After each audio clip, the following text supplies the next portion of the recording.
Clay Holmes had one of the weirdest uh good overall seasons that you'll see from a relief pitcher. Clay Holmes was one of the best pitchers I've ever seen for about 3 months, and then he was one of the worst pitchers I've ever seen for another 2.5 months, I guess, with his injury or phantom IL time. His stats towards the end of last year end up in a good spot. I mean, a 2.5 ERA, a FIP of 2.85, an xFIP of 2.9, all about the same, a 1 WAR. And that's with like an above 5 ERA after the trade deadline. Yeah. It was really, really good until it was really, really bad. Clay kind of just lost the zone. Yeah, like he wasn't getting beat up, but there was one game against Cincinnati. I think it was in August late August, where he just walked the bases loaded, gave up a little bloop hit to Jonathan India, lost the game out of nowhere when the Yankees had been cruising. They'd been up by 2 or 3 runs the entire game. Um, what do you think we should expect from Clay Holmes from this year, and what does his role look like? I think that, well, first of all, to preface with his season, you can break it into 3 parts. His first part of the season was phenomenal, probably one of the best closer starters to like any season ever.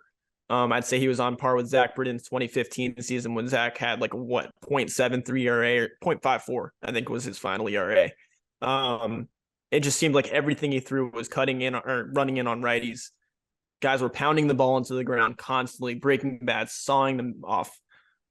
Dude looked amazing, and his command was there, and that was always his biggest problem in Pittsburgh, is he wasn't able to know where the ball was going because the ball moved so much. And then Matt Blake told him, "Hey, what if you just kind of threw it right down the fucking middle, and you'll get results that way?"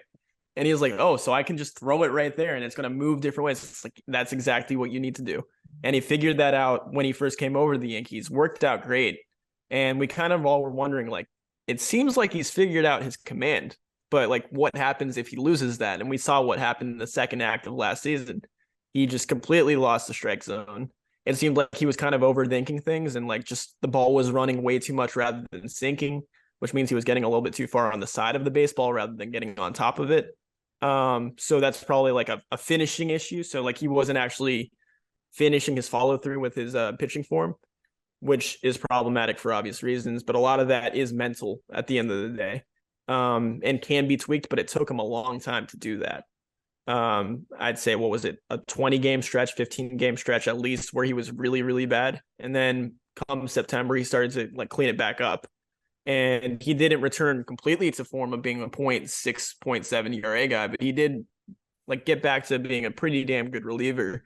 And I think we should see more of that this season. I think he's had a lot of time to kind of settle into his place with the Yankees, just as a high leverage reliever. I'm not going to call him a closer just yet because they haven't labeled him that, but he does have closing stuff.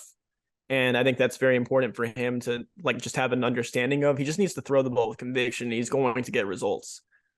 Keep him healthy, keep him mentally healthy, and make sure that he's just on top of his mechanics, because with a guy whose pitches move that much, it's going to be important for him to be as repeatable as possible.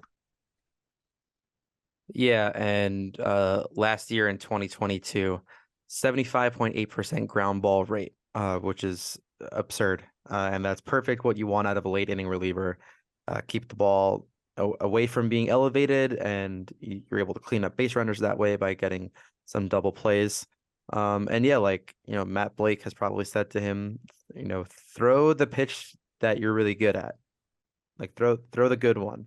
80.3% fastball percentage, which is his sinker. Yeah. So, and his 19.7% slider percentage, that's all he throws. That's everything that he threw last year. But the important point is keeping him mentally healthy, making sure that release is found, because when you're only a 2-pitch pitcher with that high of a usage rate on your main pitch, you lose that feel, you lose your ability to pitch. And I think some of that might come from maybe there's no pressure of a healthy Aroldis Chapman being around, or, I know Chapman's dynamic in the clubhouse isn't exactly great, positive, or I keep saying I don't want to mention him ever again. I keep mentioning him, but it's hard to not mention him in this context. It's like Voldemort. Maybe Clay Holmes with the closer by committee has a little bit more of a leash. He can be thrown in the 7th, 8th, or 9th inning. I see that as lanes for him.